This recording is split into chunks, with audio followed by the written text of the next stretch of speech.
Bagaimana dengan evaluasi publik untuk hal-hal lain ya? Ya tadi evaluasi publik untuk ekonomi nasional, tapi untuk hal-hal lain di luar itu bagaimana? Jadi kita bertanya pada masyarakat, pada responden, bagaimana kerja pemerintah Jokowi menanggulangi masalah-masalah diantaranya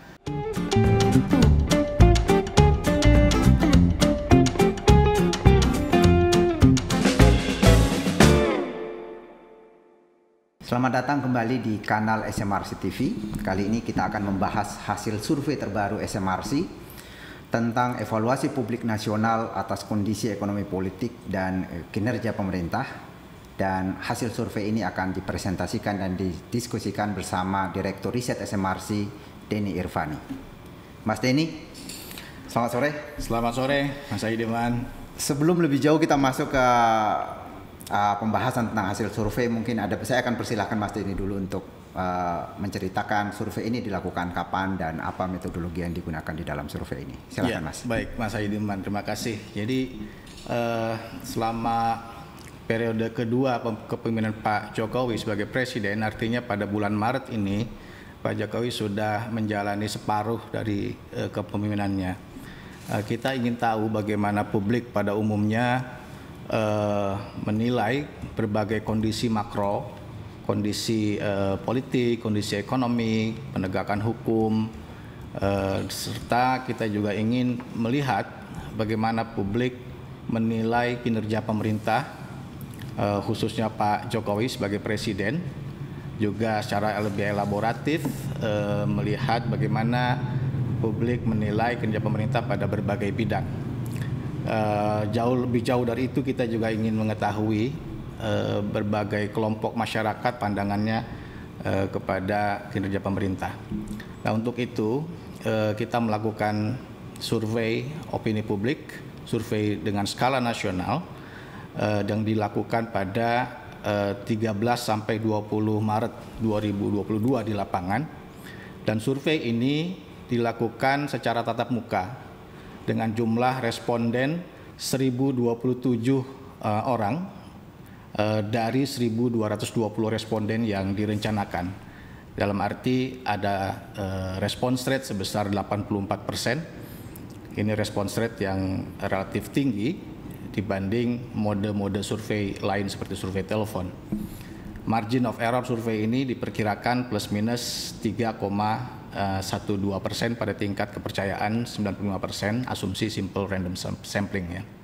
Dan kita juga tentu melakukan quality control dengan cara mendatangi kembali responden untuk memeriksa jawaban responden, dan dalam quality control kami tidak menemukan kesalahan berarti. Nah, mungkin ini bisa dilihat dalam layar bahwa metodologi survei dalam hal ini teknik sampling yang digunakan adalah metode stratified multistage random sampling. Pertama, populasi dikelompokkan atau distratifikasi ya menurut wilayah atau daerah pemilihan, dan di setiap daerah pemilihan dipilih desa atau kelurahan secara acak dengan jumlah yang proporsional, dan kemudian di setiap desa terpilih dipilih sebanyak 5 RT secara acak, dan di setiap RT terpilih dipilih 2 keluarga, dan di setiap keluarga terpilih kemudian diacak dan dipilih 1 anggota keluarga sebagai responden. Dan sebelum kita mendiskusikan hasil-hasil atau temuan-temuan survei, perlu kita sajikan perbandingan profil demografi responden atau profil demografi sampel dibanding populasi, karena ini penting untuk kita lihat seberapa dekat karakteristik sampel dibanding populasi. Misalnya kita lihat di sini ada profil demografi menurut gender. Di populasi itu menurut BPS 50% dari warga di Indonesia jenis kelaminnya adalah laki-laki, dan 50% berjenis kelamin perempuan. Nah, di sampel juga kurang lebih demikian.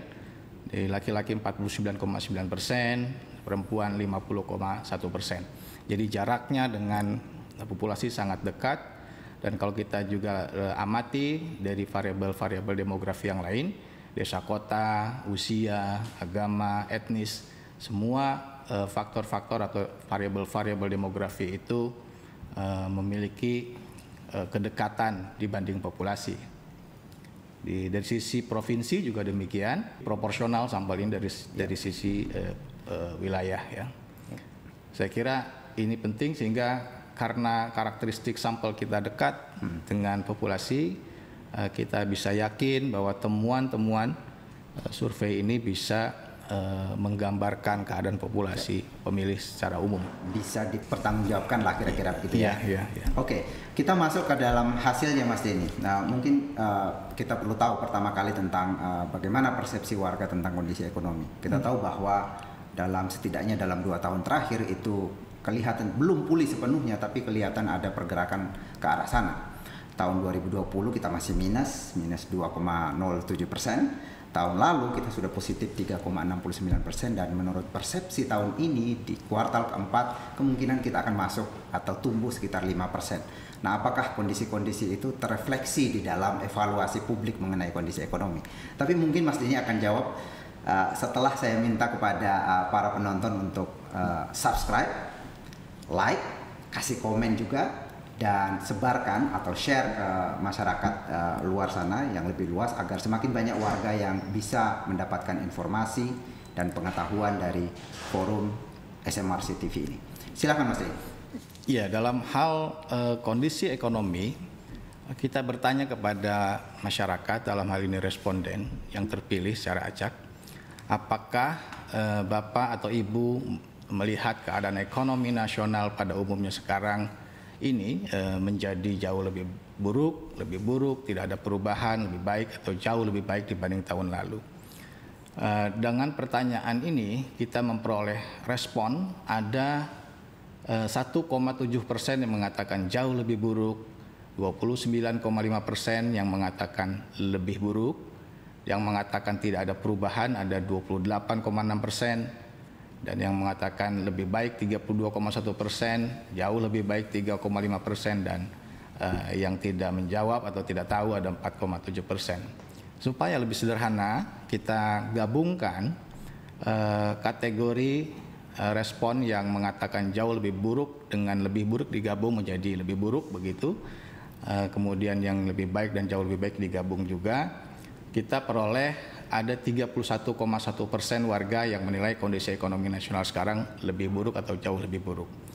Sementara yang menilai lebih baik atau jauh lebih baik ada 35,6%, sedikit lebih banyak dibanding mengatakan lebih buruk tadi. Dan 28,6% tadi yang menilai tidak ada perubahan. Dan perlu saya sampaikan di sini bahwa dalam penggabungan kategori ya, kita menggunakan atau melakukan penggabungan kategori dengan ketelitian yang tinggi, artinya kalau dihitung secara mata begitu bisa jadi tidak persis sama karena ada pembulatan angka ya. Jadi ini tidak ada kesalahan kalau kita menggabungkan kategori-kategori tersebut. Dan tadi ya kita bicara, Mas Saidiman bicara tentang pertumbuhan data pertumbuhan ekonomi, saya kira itu terrefleksi juga kalau kita bertanya pada masyarakat bagaimana mereka menilai kondisi ekonomi nasional. Jadi memang dalam 2 tahun terakhir kita melihat ada fluktuasi ya penilaian publik terhadap kondisi ekonomi nasional yang yang terlihat misalnya adalah ketika masuk periode atau masa corona, masa COVID-19, tingkat penilaian publik terhadap kondisi ekonomi nasional itu mengalami sentimen negatifnya mengalami peningkatan dari 21,4% pada Maret 2020 menjadi 60,3% yang menilai negatif di awal-awal pandemi ya. Namun dalam 1,5 tahun terakhir atau 2 tahun terakhir kurang lebih kita melihat ada kemajuan penilaian publik di mana yang menilai kondisi ekonomi sekarang lebih baik atau jauh lebih baik, itu mengalami peningkatan dari 15,2% pada Oktober 2020 yang lalu menjadi 35,6% pada survei Maret ini. Memang belum pulih betul. Benar apa yang disampaikan Mas Haidiman tadi, bahwa persepsi publik belum pulih terhadap kondisi ekonomi nasional, belum pulih ke masa normal sebelum COVID ya, tetapi kita melihat ada kemajuan penilaian publik. Sentimen positif itu mengalami peningkatan, sementara sentimen negatif mengalami penurunan. Bagaimana dengan evaluasi publik untuk hal-hal lain ya? Ya tadi evaluasi publik untuk ekonomi nasional, tapi untuk hal-hal lain di luar itu bagaimana? Ya, memang selain kita meminta publik menilai kondisi ekonomi nasional, kita juga meminta publik menilai kondisi ekonomi rumah tangganya sendiri. Oke. Kurang lebih hampir sama hasilnya, di mana yang mengatakan lebih baik itu lebih banyak dibanding yang mengatakan lebih buruk dalam survei pada bulan Maret ini. Secara lebih spesifik, ada 24,5% warga yang menilai kondisi ekonomi rumah tangga sekarang lebih buruk atau jauh lebih buruk dibanding tahun lalu. Sementara 41,3% menilai lebih baik atau jauh lebih baik. Dan ada 33,4% menilai tidak ada perubahan dan 0,8% tidak menjawab. Jadi konsisten ya di tingkat rumah tangga pun publik menilai kondisi saat ini yang mengatakan lebih baik jumlahnya lebih banyak dibanding yang mengatakan lebih buruk. Dan trennya juga kurang lebih sama ya. Dalam 1,5 tahun terakhir kira-kira ada kenaikan sentimen positif dari 12,2% ya, yang di grafik ini yang garis hijau, dari 12,2% menjadi 41,3% dalam 1,5 tahun terakhir, dari Oktober 2020 ke Maret 2022. Sementara yang menilai negatif menurun ya, dari 59,9% pada Oktober 2020 menjadi 24,5%. Dan lagi-lagi memang kondisinya belum pulih ke masa sebelum COVID. Tetapi dalam 1,5 tahun terakhir kita melihat ada kemajuan. Oke.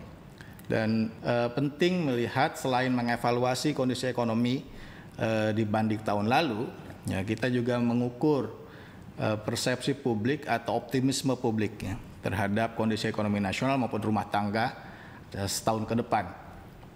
Nah, ini menarik di mana mayoritas publik ya umumnya memiliki optimisme terhadap kondisi ekonomi nasional maupun ekonomi rumah tangga. Dalam hal ekonomi nasional, yang merasa optimis dengan kondisi ekonomi nasional tahun depan ada 58,6%. Jadi di atas 50% ya mayoritas. Sementara yang pesimis akan menilai akan lebih buruk atau jauh lebih buruk ada 10,6%, jauh lebih sedikit, dan menilai tidak ada perubahan ada 21,7%. Dan trennya itu juga menarik ya. Dalam 1,5 tahun terakhir, setelah Oktober 2020, optimisme publik terhadap kondisi ekonomi nasional tahun depan itu mengalami peningkatan yang berarti ya, dari 49,7% pada Oktober 2020 sekarang menjadi 58,6%. Ada kenaikan yang signifikan.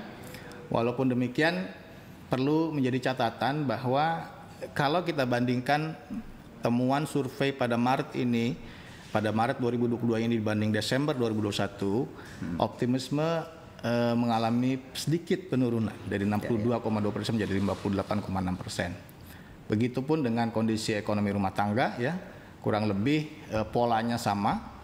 Pada saat survei Maret 2022 ada 67,8% yang optimis, dan ada penurunan sedikit dibanding 3 bulan yang lalu dari 72,9 menjadi 67,8%. Jadi kelihatannya titik baliknya di Oktober 2020 ya, ada peningkatan optimisme walaupun dalam 3 bulan terakhir ada sedikit penurunan. Persis, di Oktober memang paling rendah ya optimismenya, kemudian naik dan terakhir ada sedikit koreksi.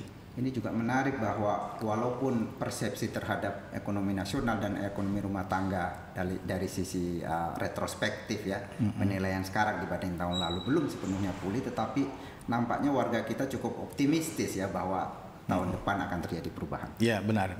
Ya. Oke Mas Denny, sekarang kita masuk ke penilaian terhadap hal-hal lain di luar itu.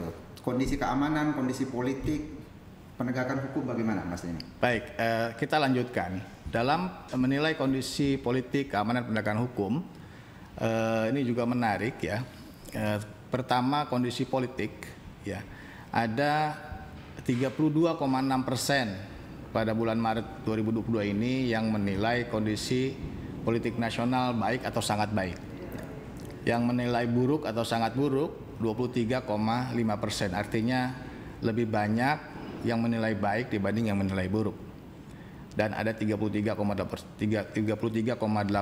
yang menilai sedang. Dan trennya kita punya data yang cukup panjang sejak September 2019 ya, artinya 2,5 tahun ya. Dalam 2,5 tahun terakhir ada tren penurunan persepsi publik atau penilaian publik terhadap kondisi politik nasional dari 41% pada September 2019 menjadi 32,6% di Maret ini. Ya, jadi kondisi politik dinilai cenderung memburuk, kira-kira begitu. Sementara kondisi keamanan, nah ini kondisi keamanan kondisinya lebih baik nih. Ya, lebih dari 50% yang mengatakan kondisi keamanan saat ini baik atau sangat baik. Persisnya 58,7%. Jauh lebih banyak dari yang menilai buruk atau sangat buruk, yaitu hanya 13%. Dan selama 2,5 tahun terakhir kita melakukan pengukuran, persepsi publik terhadap kondisi keamanan nasional relatif baik ya, selalu di atas 50%. Berbeda dengan penilaian terhadap kondisi politik tadi. Selanjutnya tentang kondisi penegakan hukum, ada 43,5% warga yang menilai kondisi penegakan hukum baik atau sangat baik. Lebih banyak dari yang mengatakan buruk, yaitu 24,9%. Yang mengatakan sedang ada 27,1%. Dan trennya ini kita lihat yang kelihatan ada pergerakan di sana adalah garis warna merah, yaitu persepsi negatif ya.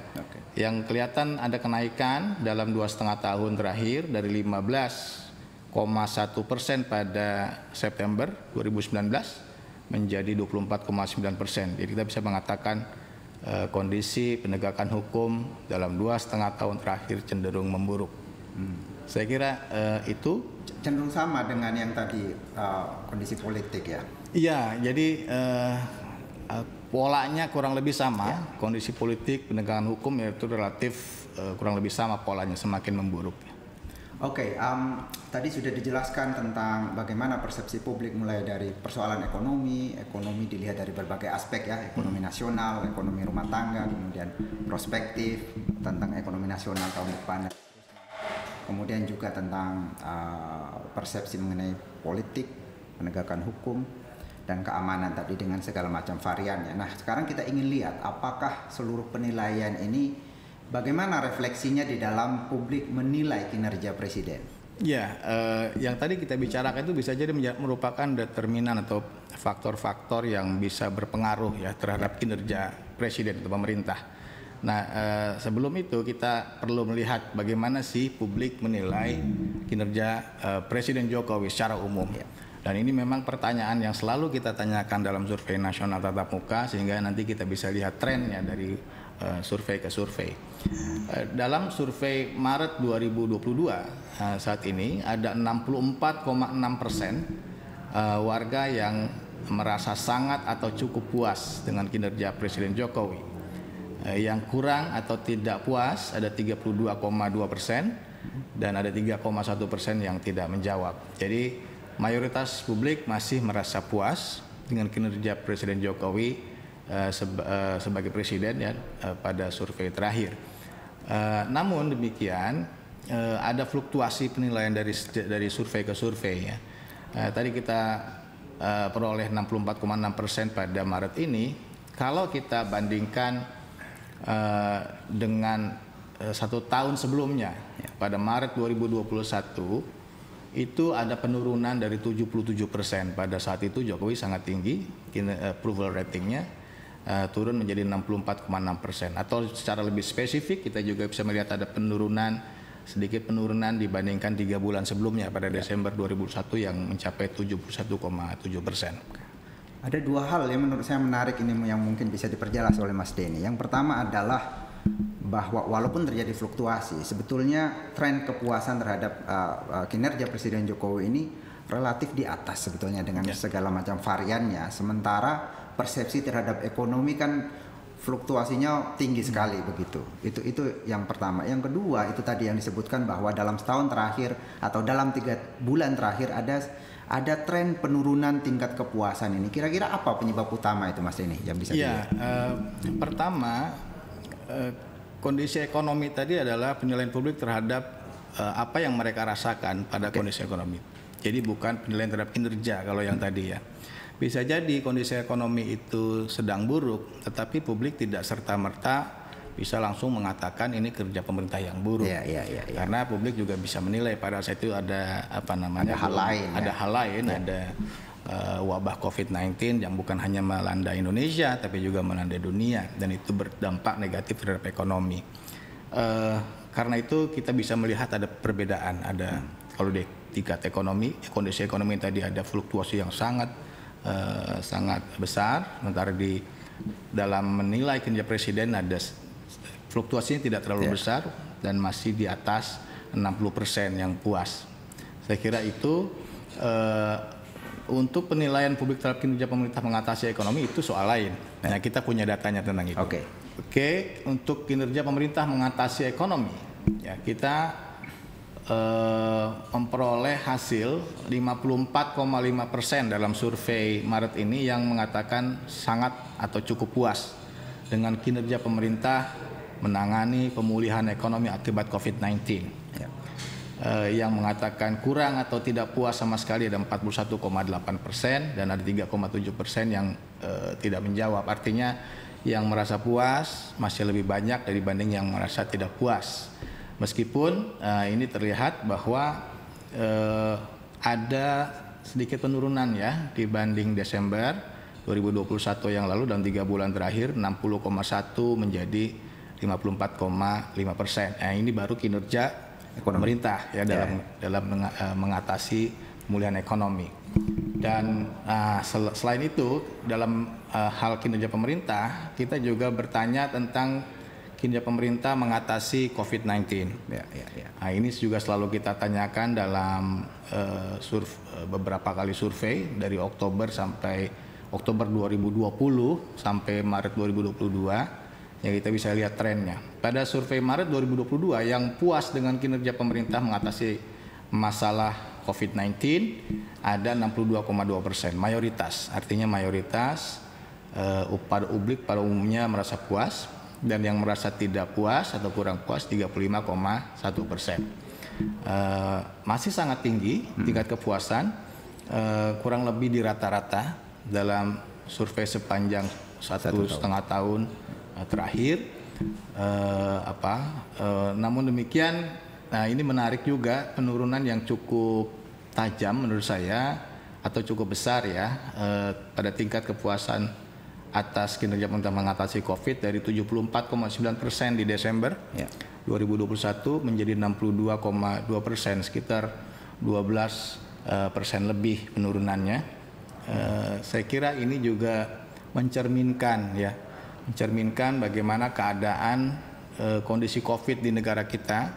Pada Desember yang lalu kita tahu jumlah kasus harian hampir nol begitu, sangat rendah, dan karena itu publik pun mengapresiasi kinerja pemerintah. Dan pada Maret ini saya kira kita ingat gelombang Omikron terjadi mulai Januari 2022, puncaknya di Februari, dan Maret belum nol ya, kira-kira masih cukup banyak. walaupun sudah melandai, tetapi itu artinya publik kemudian meresponnya dengan memberikan penilaian yang lebih rendah dibanding kondisi pada Desember. Jadi kira-kira kita bisa simpulkan ya bahwa dua hal ini antara penanganan COVID dan pemulihan ekonomi ini menjadi dua faktor yang sangat penting ya di dalam yang mempengaruhi publik dalam memberi penilaian terhadap kinerja Presiden. Persis, sebetulnya juga kondisi politik, penegakan hukum, keamanan itu juga punya kontribusi terhadap penilaian publik terhadap kinerja pemerintah. Memang dalam penanganan COVID dan ekonomi itu kelihatan memang punya efek yang cukup besar. Tapi ini lagi-lagi tetap menarik Mas Dini untuk melihat secara lebih detail. Ini dalam 3 bulan terakhir kok ada perubahan yang kelihatannya cukup signifikan ya, baik pada tingkat kepuasan terhadap kinerja pemerintah secara umum maupun penanganan COVID, juga pemulihan ekonomi dan seterusnya. Ada sesuatu yang terjadi di dalam 3 bulan ini.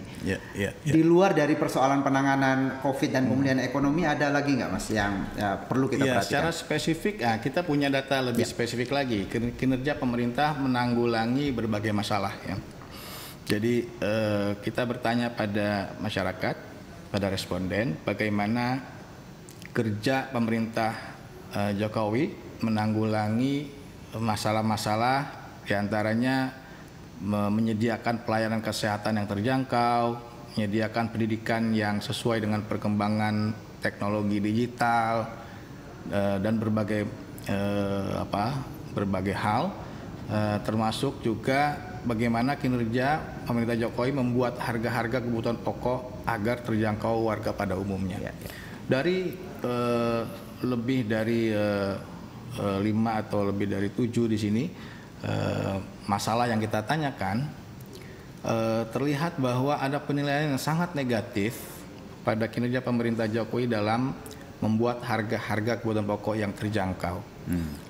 Ada 41% warga yang menilai kinerja pemerintah sekarang lebih buruk dibanding tahun lalu. Jumlahnya ini lebih banyak dibanding yang mengatakan lebih baik, yaitu 23% dalam hal atau dalam mengatasi harga-harga kebutuhan pokok yang terjangkau. Yang mengatakan tidak ada perubahan 31%. Jadi paling negatif penilaian dalam hal ini, kan kita juga punya data trennya. Nah, sangat menarik di mana pada Maret 2022 ini penilaian terhadap kinerja pemerintah mengatasi masalah harga kebutuhan pokok itu yang terburuk dalam 3 tahun terakhir. Ya, yang mengatakan semakin buruk itu 41%, yang lebih paling tinggi sepanjang penilaian kita, pengukuran kita, survei kita dalam 3 tahun terakhir. Dan nanti akan saya tunjukkan penilaian ini berdampak negatif terhadap kinerja Presiden Jokowi, evaluasi terhadap kinerja Presiden Jokowi. Dan ini juga kelihatannya konsisten dengan menurunnya optimisme publik terhadap kondisi ekonomi nasional ke depan. Meskipun ya tadi mayoritas publik masih optimis atau sangat optimis dengan kondisi ekonomi, tapi dalam 3 bulan terakhir kelihatan ada penurunan sedikit ya. Dan saya kira ini konsisten atau bisa menjelaskan optimisme publik tadi. Oke, nah tadi Mas Dini sudah memberi penjelasan banyak ya tentang berbagai macam hal. Nah, saya ingin Mas Dini kembali menjelaskan ya tentang tingkat kepuasan publik kepada Presiden Jokowi ini sebetulnya faktor-faktor apa yang paling berpengaruh kalau kita bandingkan misalnya atau hubungkan dengan penilaian tentang kondisi ekonomi, politik dan seterusnya, bagaimana melihat hubungannya itu dengan penilaian atas kinerja Presiden?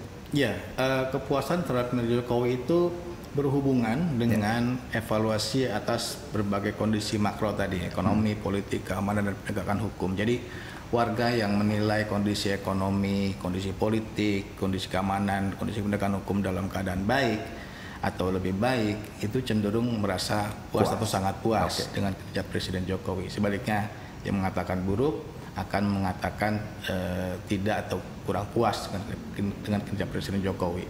Jadi faktor-faktor itu punya pengaruh terhadap evaluasi kinerja Presiden, dan termasuk juga, nah ini ada data yang menarik di mana kinerja Presiden itu juga dipengaruhi oleh bagaimana warga menilai kerja pemerintah menangani harga kebutuhan pokok. Kita lihat di sini, warga yang mengatakan kinerja pemerintah mengatasi masalah kebutuhan pokok semakin baik, yang puas terhadap kinerja Jokowi mencapai 92%. Sementara yang mengatakan semakin buruk 51%. Artinya dia punya hubungan, punya pengaruh begitu. Itu juga yang menjelaskan mengapa kinerja Presiden dalam 3 bulan terakhir mengalami penurunan, dan saya kira ini relevan ya dengan kasus melonjaknya sejumlah harga kebutuhan pokok dalam beberapa bulan terakhir. Dan wabah COVID juga kita punya analisis cross tabulasinya, penanganan terhadap wabah COVID itu juga berpengaruh terhadap kinerja pemerintah atau kinerja Jokowi sebagai presiden.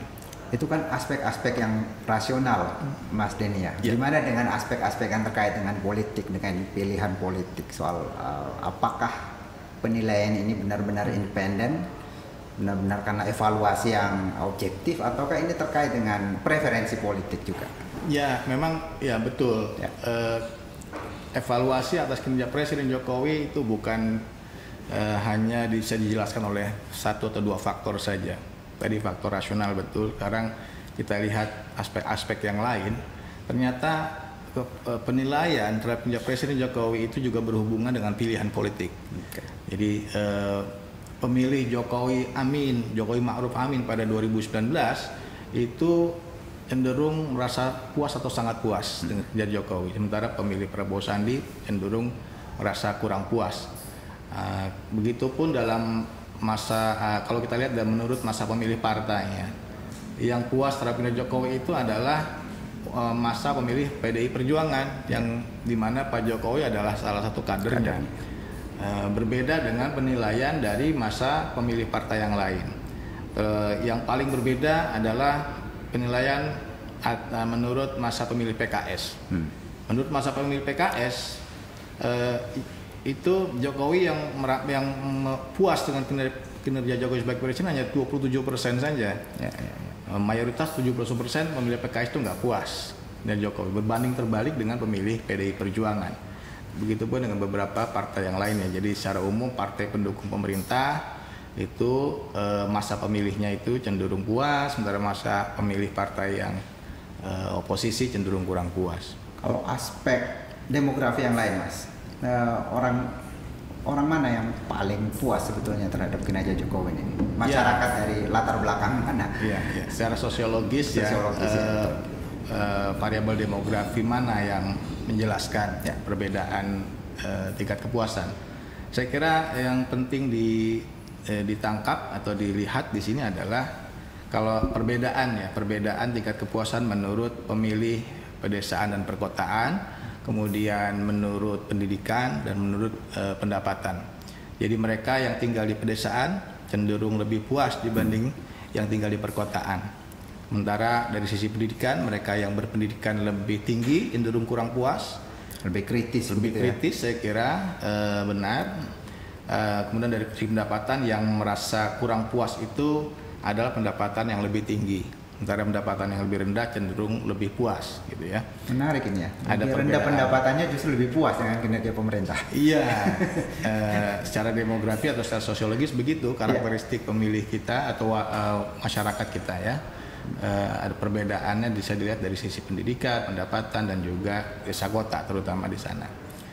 Selain itu juga variasi penilaian atau kepuasan penilaian terhadap kinerja pemerintah Jokowi itu bisa kita lihat dari sisi etnisitas juga ada ya. Yang paling puas adalah warga dengan latar belakang etnis Jawa, 71%. Sementara yang kurang puas asal dari warga etnis Minang, itu hanya 17% yang puas gitu ya. Saya kira jadi penilaian terhadap kinerja presiden itu bisa dilihat dari berbagai aspek. Dan tentu menarik untuk kita perhatikan. Oke, Mas Denny sudah menjelaskan banyak sekali hal ini tentang evaluasi publik nasional ya terhadap kondisi ekonomi politik dan kinerja pemerintah, dan kita tahu tadi ada berbagai macam informasi yang diberikan, penilaian terhadap kondisi ekonomi misalnya, masih belum pulih sepenuhnya, tetapi ada mulai perbaikan ya setidaknya di dalam 1 tahun terakhir. Demikian pula penilaian terhadap kondisi yang lain, politik, keamanan, dan penegakan hukum. Kemudian tingkat kepuasan presiden juga walaupun relatif masih tinggi, tetapi ada perubahan, ada sedikit penurunan di dalam 1 tahun terakhir. Dan sudah dijelaskan oleh Mas Denny apa saja yang menyebabkan itu. Salah satunya ya tentang penilaian pada bagaimana pemerintah mengatasi COVID-19 dan pemulihan ekonomi. Kemudian ada evaluasi publik tentang harga kebutuhan pokok yang melambung tinggi dalam 3 bulan terakhir. Terima kasih banyak. Kita akan ketemu kembali pada acara rilis survei SMRC pada pertemuan selanjutnya. Terima kasih. Saya Saidiman Ahmad undur diri.